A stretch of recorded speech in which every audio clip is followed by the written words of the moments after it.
So in today's video, we're going to take a look at how we can set up an external foot switch with your Boss RC-500 so you can expand the control that you have over your loop station. Now this video is taken out of my full Boss RC-500 Ultimate Guide, which is a course that takes you through every single setting on the Boss RC-500 so you can get the most out of your brand new loop station. So if you want to check that out and learn more about your looper pedal, check out the links in the video description down below. So I now want to show you how you can set up an external foot switch with your Boss RC-500 to expand the functionality and control you have of your loop station. Now this is probably the easiest way to go about expanding the amount of foot switches that are available with your RC-500 loop station. Now the foot switch I'm going to use to demonstrate within this video is a Boss FS6 foot switch. Now there is also the Boss FS7, which is a different layout and a newer version of this foot switch, which has got some really cool features. You can power it via a 9-volt cable, whereas this is battery powered only. Loads of different benefits in that department, but this is still a great foot switch as well, and I'm a huge fan of the layout with the huge foot pedals. Now there is one extra accessory that you require to connect your external foot switch to the Boss RC-500, and that is a balanced TRS cable. So basically this is like a standard guitar jack cable, but it has 2 rings on it instead of 1. Now the reason why you need a cable with 2 rings on it is because we are using a dual foot switch, and the way that these foot switch works are basically they send like an electrical signal down the cable, and the reason why we have a balanced cable is because we have a ring dedicated to each foot switch on our external pedals. So foot switch A will have its own ring that it can send and transmit the sound down, and then foot switch B has its very own ring that it can transmit and send the signal down for the RC-500 to respond correctly. So if you don't have a balanced cable and you use a standard guitar jack cable, you won't be able to use both of the foot switches like it's intended to work.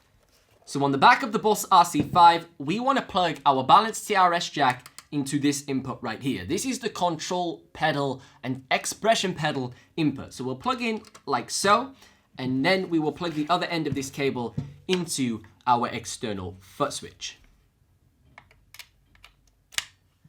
Now before we head into the menus on the Boss RC500, there's a couple of settings that you want to tweak on the Boss FS6 to ensure you get the best possible results from this little pedal. Now you can see on the back of this foot switch, there's a couple of extra modes that we can change. We've got 2 mode buttons and we've got 2 polarity buttons as well. Now the cool thing about the Boss FS6 is we can run these foot switches in a variety of different modes. We can run it in both the Boss FS5U or Boss FS5L foot switch mode. So for the best possible results out of your foot switch, you just want to simply switch all of these dials over to the right. So basically you just want to turn the polarity over to the right. You want to set both foot switch A and foot switch B up into momentary mode, which is Boss FS5U mode. So all the way over to the right, all the way over to the right, and also turn the polarity all the way over to the right for both of these settings. This will just ensure that you get the most compatibility within the custom assigns you can actually set up with the RC500. So now that we have optimized the setup of our external foot switch, let's head on over to our memory settings and scroll over to the control menu. Now inside of the control menu, you want to head on over to these 2 parameters here, control pedal 1 function and the control pedal 2 function. Now within this function menu, we can now determine what action will be triggered when we press either of these foot switches on our Boss FS6 or whatever external foot switch you have plugged in. Now there's something really important to understand with the Boss FS6 that I have over here, and that's actually a little bit weird with the way they refer to the foot switches. Now you would assume that control pedal 1 was foot switch A, and you'd assume control pedal 2 was foot switch B. However, for some bizarre reason, it's actually inverted on these Boss pedals. So foot switch A is actually control pedal 2, and foot switch B is actually control pedal 1. This will save you a little bit of confusion when you map all your buttons and then they don't seem to work. So as you can see right now on control pedal 1, I have that set to track 1, record, play, stop. So that means foot switch B will trigger record, play, stop. And as you can see, triggers record, play, stop on track 1, as it says it will within the menu. Does play, stops if you double tap it, all that type of stuff, hold to clear, etc.